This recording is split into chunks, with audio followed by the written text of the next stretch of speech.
अगर आप भी चाहते हैं कि एसएस फिल्म्स मोतिहारी के ऑडियो वीडियो सबसे पहले आप तक पहुंचे, तो इस चैनल को सब्सक्राइब करें और साथ ही बेल आइकन को दबाना ना भूलें।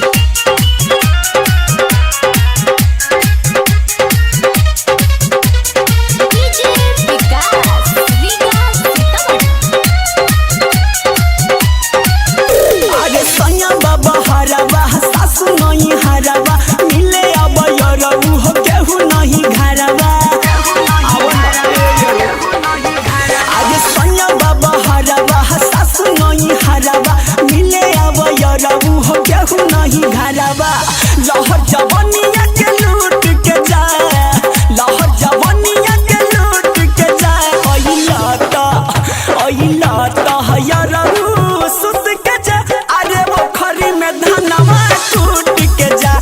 अइला त हयरू सुत के जाए, अरे वो खरी में धनवा टूट के जाए।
सुत के जा, अरे ओखरी में धनवा टूट के जा।